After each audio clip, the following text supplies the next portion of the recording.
L'un des traits caractéristiques de l'économie du XXIe siècle, c'est la métropolisation. Alors cette métropolisation, c'est quelque chose qui est assez nouveau et qui trouve sa racine dans des facteurs technologiques au fond.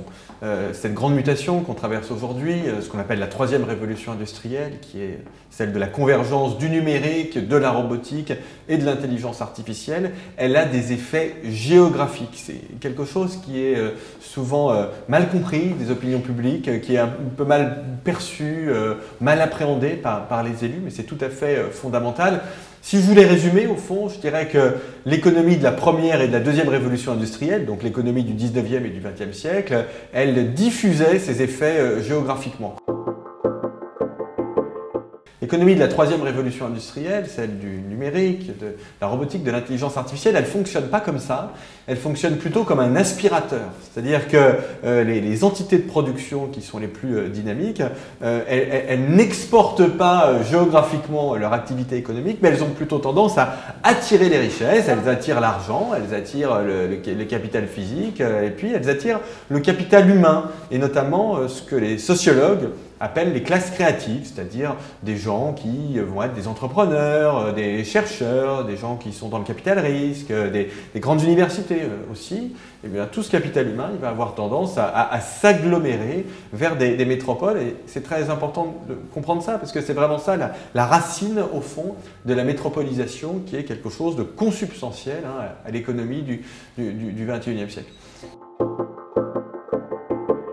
Alors, l'immobilier tertiaire joue un rôle tout à fait fondamental dans ce mécanisme de métropolisation parce que, évidemment, pour avoir des métropoles qui sont des métropoles dynamiques, on a besoin d'avoir de l'immobilier tertiaire. Et cet immobilier tertiaire, il joue un rôle d'autant plus fondamental en ce moment que lui-même, il connaît cette mutation de la troisième révolution industrielle, le numérique, la robotique, l'intelligence artificielle. Alors surtout le numérique et l'intelligence artificielle, la robotique concerne plutôt l'industrie, mais ça a des conséquences très importantes sur l'immobilier tertiaire, d'autant plus que cet immobilier tertiaire, aujourd'hui, il répond à des attentes changeantes des entreprises qui de plus en plus voient l'immobilier comme un actif qui a une valeur d'usage plutôt qu'une valeur patrimoniale. Il y a des contraintes réglementaires qui sont de plus en plus fortes et puis bien évidemment la contrainte du développement durable, des économies d'énergie qui poussent l'immobilier tertiaire à changer. Alors je disais que cet immobilier tertiaire il joue un rôle fondamental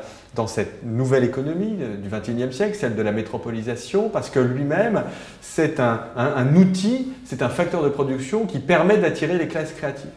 Alors c'est formidable parce que ça génère beaucoup de richesses. Vous voyez des entreprises qui considèrent que pour attirer les meilleurs, les personnes les plus motivées, il faut des actifs immobiliers tertiaires très performants, avec des toits végétalisés, avec des bureaux qui sont magnifiques, où les gens peuvent travailler en groupe et tout seul, etc. Bon, on commence à bien voir ça, y compris en France. Hein. C'est venu des États-Unis, mais on commence à voir beaucoup de campus de ce type en France. Donc ça c'est formidable.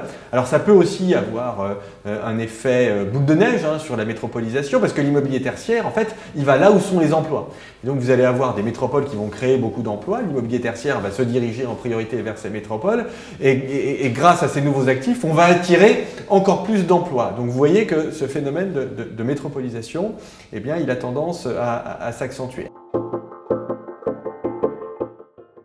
Le baromètre d'Arthur Lotz, il est absolument fondamental, il est très intéressant parce qu'il nous montre quelque chose qui est tout à fait nouveau, en tout cas dans sa dernière édition, l'édition 2018 qui porte sur des chiffres qui sont des chiffres de 2017. Il montre qu'on est peut-être en train d'entrer dans ce que j'appelle moi le deuxième âge de la métropolisation. C'est-à-dire qu'on voit très clairement que les métropoles qui étaient très dynamiques par le passé sont toujours dynamiques. Regardez les chiffres d'attractivité de Nantes, les chiffres d'attractivité de Bordeaux, les chiffres d'attractivité de Toulouse, tels qu'ils ressortent dans le baromètre, vous voyez que ça reste très dynamique. Mais il y a deux choses qui sont nouvelles. Première chose qui est nouvelle, on voit que des villes qui ne sont pas des mégalopoles, si vous voulez, qui sont des villes plus petites que Toulouse, que Bordeaux, que Paris, que Lyon, que Nantes, eh bien, commencent à avoir des chiffres en termes d'attractivité et en particulier en termes de création d'emplois qui sont bons et qui sont même supérieurs à la moyenne. Prenez une ville comme Valence par exemple, eh bien Valence est très dynamique et commence à avoir vraiment un ressort d'attractivité qui est très intéressant. C'est le cas aussi pour Niort.